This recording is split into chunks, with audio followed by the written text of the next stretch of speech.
2026 ജനുവരിയിലെ ഒരു ദിവസം ലോകം ഉണരുന്നത് മഹായുദ്ധത്തിന്റെ നിഴലിലാണ്. പശ്ചിമേഷ്യയിലെ കരുത്തരായ ഇറാന് നേരെ അമേരിക്കൻ സാമ്രാജ്യത്വം അതിന്റെ പല്ലും നഖവും പുറത്തെടുക്കുമ്പോൾ അത് കേവലം ഒരു പ്രാദേശിക സംഘർഷമല്ല, മറിച്ച് ആഗോള ക്രമത്തെ തന്നെ മാറ്റിമറിക്കാൻ പോകുന്ന ഒരു വൻ ദുരന്തത്തിന്റെ തുടക്കമാണെന്നാണ് ലോകം തിരിച്ചറിയുന്നത്. ഇറാനിലെ ആഭ്യന്തര പ്രശ്നങ്ങളിൽ എണ്ണയൊഴിച്ച് അത് വലിയൊരു കനലാക്കി മാറ്റുക എന്നത് അമേരിക്കയുടെ പഴയ ഒരു ശൈലിയാണ്. 2026 തുടക്കത്തിൽ ടെഹ്റാനിലും മറ്റ് പ്രധാന നഗരങ്ങളിലും ആഭ്യന്തര അശാന്തി പടരുമ്പോൾ അതിനെ ഒരു സൈനിക ഇടപെടലുള്ള മറയാക്കി മാറ്റാനാണ് ട്രംപ് ഭരണകൂടം ശ്രമിക്കുന്നത്. ഇറാനിയൻ ജനത സഹായിക്കാൻ തയ്യാറാണെന്ന് തന്റെ ട്രൂത്ത് സോഷ്യൽ പ്ലാറ്റ്ഫോമിലൂടെ ട്രംപ് വീമ്പ് പറയുമ്പോൾ ലോകം ആ വാക്കുകൾക്കിടയിലെ ക്രൂരത വായിച്ചെടുക്കുന്നുണ്ട്. യഥാർത്ഥത്തിൽ 2025 ഡിസംബറിൽ ഇറാനിൽ ആരംഭിച്ച സാമ്പത്തിക പ്രതിസന്ധിക്ക് പിന്നിൽ ദശകങ്ങളായി അമേരിക്ക അടിച്ചേൽപ്പിച്ച മനുഷ്യത്വരഹിതമായ ഉപരോധങ്ങളാണ്. ഇറാന്റെ കറൻസി മൂല്യം ഇടിഞ്ഞതും പണപ്പെരുപ്പം കുതിച്ചുയർന്നതും ആസൂത്രിതമായ ഒരു സാമ്പത്തിക യുദ്ധത്തിന്റെ ഫലമായിരുന്നു. ഒരു ജനതയെ പട്ടിണിക്കിട്ട് തെരുവിൽ ഇറക്കുകയും പിന്നീട് ആ തെരുവിലെ അശാന്തിയെ സൈനിക നടപടിക്കുള്ള ന്യായീകരണമാക്കുകയും ചെയ്യുന്ന അമേരിക്കൻ ചതിയുടെ ഏറ്റവും പുതിയ പതിപ്പാണിത്. വൈറ്റ് ഹൌസിനുള്ളിലെ ചർച്ചകൾ പ്രകാരം ഇത്തവണ ഒരു കരയുദ്ധത്തിന് പകരം ഇറാന്റെ നട്ടലൊടിക്കുന്ന ശക്തമായ വ്യോമ ആക്രമണത്തിനാണ് പദ്ധതി തയ്യാറാക്കുന്നത്. ഇസ്ലാമിക് റവല്യൂഷണറി ഗാർഡ്സ് കോർപ്സിന്റെ കമാൻഡ് സെന്ററുകളും വ്യോമ പ്രതിരോധ സൈറ്റുകളുമാണ് ട്രംപിന്റെ ലക്ഷ്യം. 2025 ജൂണിൽ ഫോർഡോയിലെ ആണവ നിലയങ്ങൾക്ക് നേരെ ബങ്കർ ബസ്റ്റർ ബോംബുകൾ ഉപയോഗിച്ച് അതേ ഹീനമായ വഴിയിലൂടെ വീണ്ടും സഞ്ചരിക്കാനാണ് പെറ്റഗണിന്റെ നീക്കം. മനുഷ്യാവകാശങ്ങളുടെ പേര് പറഞ്ഞ് ഒരു രാജ്യത്തിന്റെ പരമാധികാരത്തെ വെല്ലുവിളിക്കുന്നത് അമേരിക്കയുടെ പഴയ ശീലമാണ്.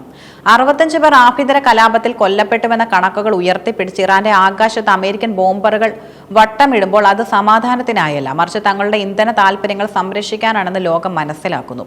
ഇറാന്റെ എണ്ണ സമ്പത്തിന് മേൽ ആധിപത്യം ഉറപ്പിക്കുക എന്നതാണ് ഈ മനുഷ്യാവകാശ സ്നേഹത്തിന്റെ യഥാർത്ഥ ലക്ഷ്യം. ഈ ഭീഷണികൾക്ക് മുന്നിൽ തലകുനിക്കാൻ ഇറാൻ തയ്യാറല്ല. പരമോന്നത നേതാവ് അയത്തുള്ള അലി ഖമേനി ഇതിനോടകം തന്നെ അമേരിക്കയെ വെല്ലുവിളിച്ചു കഴിഞ്ഞു.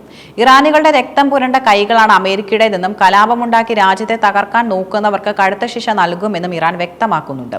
1980കളിൽ സദ്ദാം ഹുസൈനെ മുൻനിർത്തി അമേരിക്ക നടത്തിയ ദീർഘകാല യുദ്ധത്തെ അതിജീവിച്ച ചരിത്രമാണ് ഇറാന്റേത്. ആ ചങ്കുറപ്പിന് മുന്നിൽ ട്രംപിന്റെ വ്യോമാക്രമണ ഭീഷണി വെറും ഒരു മരീചിക മാത്രമാണ്. അമേരിക്കയുടെ അഭിമാനമായ F-35 ലൈറ്റ്നിംഗ് വിമാനങ്ങൾക്കും B-2 ബോംബറുകൾക്കും ഇറാന്റെ ആകാശത്ത് പ്രവേശനമില്ലെന്ന് പറഞ്ഞാൽ അത് അതിശയിക്കേണ്ടതില്ല.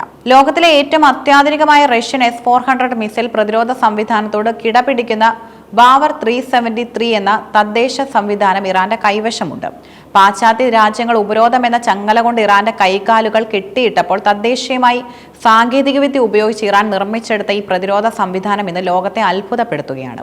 2019 പുറത്തിറങ്ങിയ സംവിധാനം ഇന്ന് ബാവർ 373 അപ്ഗ്രേഡ് പതിപ്പിലെത്തി നിൽക്കുന്നു. ഇതിന്റെ ശേഷികൾ ഏതൊരു സൈനിക ശക്തിയെയും ഭയപ്പെടുത്തുന്നതാണ്. 450 കിലോമീറ്ററിലധികം അകലെയുള്ള ലക്ഷ്യങ്ങളെ കണ്ടെത്താനും 300 കിലോമീറ്ററിലധികം ദൂരത്ത് വെച്ച് തന്നെ അവയെ തകർക്കാനും ഇതിന് സാധിക്കും. അമേരിക്കൻ വിമാനങ്ങൾ ഇറാന്റെ അതിർത്തി ലംഘിക്കുന്നതിന് മുൻപ് തന്നെ ഈ മിസൈലുകൾ അവയെ ലക്ഷ്യം വയ്ക്കും. റഡാറുകളുടെ കണ്ണിൽ പെടാതെ പറക്കുന്ന അമേരിക്കൻ അദൃശ്യ വിമാനങ്ങളെ പോലും കൃത്യമായി ലോക്ക് ചെയ്യാൻ ഇതിലെ അത്യാധുനിക റഡാറുകൾക്ക് ശേഷിയുണ്ട്.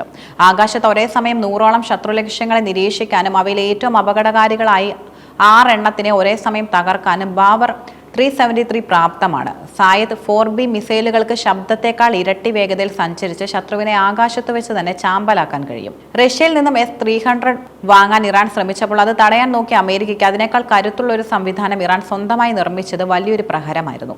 അമേരിക്കൻ ആധിപത്യത്തിന് വഴങ്ങാത്ത ഏതൊരു രാജ്യത്തെയും തകർക്കുക എന്നത് വാഷിംഗ്ടണിന്റെ പ്രഖ്യാപിത നയമാണ്. എന്നാൽ ഇറാൻ എന്ന പടക്കുതിരയ്ക്ക് മൂക്കുകയറിട്ട് കളം പിടിക്കാനും ലോകത്തെ വിറപ്പിക്കാനും ട്രംപിന് സാധിക്കില്ല. ആകാശത്ത് ബോംബറുകൾ വിട്ടതുകൊണ്ട് ഒരു ജനതയുടെ ആത്മാഭിമാനത്തെ തകർക്കാൻ കഴിയില്ല. ഇറാന്റെ മണ്ണിൽ ചോര വീഴ്ത്താൻ വരുന്നവർക്ക് അവരുടെ ചോര കൊണ്ട് മറുപടി നൽകാൻ ടെഹ്റാൻ ഇന്ന് സൈനികമായി പ്രാപ്തമാണ്. ഉപരോധങ്ങൾക്കിടയിലും പ്രതിരോധ മേഖലയിൽ ഇറാൻ കൈവരിച്ച ഈ സ്വയം പര്യാപ്തത ലോകത്തിന് നൽകുന്ന സന്ദേശവും വ്യക്തമാണ്. ചങ്കുറപ്പുള്ള ഒരു ജനതയെ ആയുധങ്ങൾ കൊണ്ട് തോൽപ്പിക്കാൻ കഴിയില്ല. ഇറാന്റെ ആകാശത്ത് പറക്കാൻ വരുന്നവർക്ക് അതൊരു ചുടലപ്പറമ്പായിരിക്കുമെന്ന് ബാവർ 373 വിളംബരം ചെയ്യുന്നു. 2026 ജനുവരിയിൽ ഈ സംഘർഷാവസ്ഥ ലോക സമാധാനത്തിന് വലിയ ഭീഷണിയാണ്.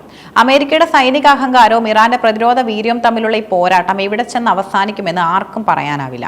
എങ്കിലും ഒന്ന് വ്യക്തമാണ്, സാമ്രാജ്യത്വത്തിന്റെ യുദ്ധതന്ത്രങ്ങൾക്ക് മുന്നിൽ ഇറാൻ മുട്ടുമടക്കില്ല. ആത്യന്തികമായി ഈ തന്ത്രങ്ങളെ അതിജീവിച്ച് ഇറാൻ തലയുയർത്തി തന്നെ നിൽക്കും. അമേരിക്കയുടെ F-35 വിമാനങ്ങൾ ഇറാന്റെ ആകാശത്ത് പടക്കങ്ങളായി മാറുന്ന കാഴ്ച ലോകത്തിന് കാണേണ്ടി വന്നാൽ അത് അമേരിക്കൻ ആധിപത്യത്തിന്റെ അന്ത്യത്തിന് തുടക്കമായിരിക്കും.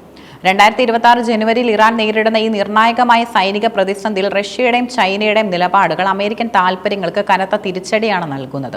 കേവലം നയതന്ത്ര പിന്തുണയ്ക്കപ്പുറം ഒരു സൈനിക പ്രതിരോധ നിര തന്നെ ഈ രാജ്യങ്ങൾ ഇറാനായി തീർത്തിരിക്കുന്നു. റഷ്യ ഇപ്പോൾ ഇറാന്റെ ഏറ്റവും അടുത്ത സൈനിക പങ്കാളിയാണ്. ഇറാൻ നിർമ്മിത ബാവർ 373 സംവിധാനത്തിന് കരുത്ത് പകരാൻ തങ്ങളുടെ അത്യാധുനിക S-500 പ്രൊമിത്യൂസ് മിസൈൽ പ്രതിരോധ സംവിധാനത്തിന് സാങ്കേതിക വിദ്യ റഷ്യ കൈമാറി കഴിഞ്ഞു. കൂടാതെ അമേരിക്കൻ വ്യോമാക്രമണങ്ങളെ മുൻകൂട്ടി കണ്ടെത്താൻ സഹായിക്കുന്ന റഷ്യൻ ഇന്റലിജൻസ് സാറ്റലൈറ്റുകൾ തത്സമയ വിവരങ്ങൾ ഇറാൻ സൈന്യത്തിന് ലഭ്യമാക്കുന്നുമുണ്ട്.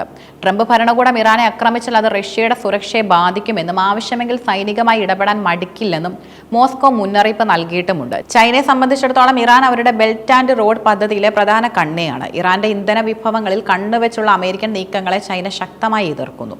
സൈനികമായി ചൈനീസ് നിർമ്മിത അത്യാധുനിക ഇലക്ട്രോണിക് വാർഫെയർ സംവിധാനങ്ങൾ ഇറാൻ അതിർത്തികളിൽ വിന്യസിച്ചിട്ടുമുണ്ട്. ഇത് അമേരിക്കൻ ഡ്രോണുകളുടെയും മിസൈലുകളുടെയും ഗതി മാറ്റാൻ പ്രാപ്തമാണ്.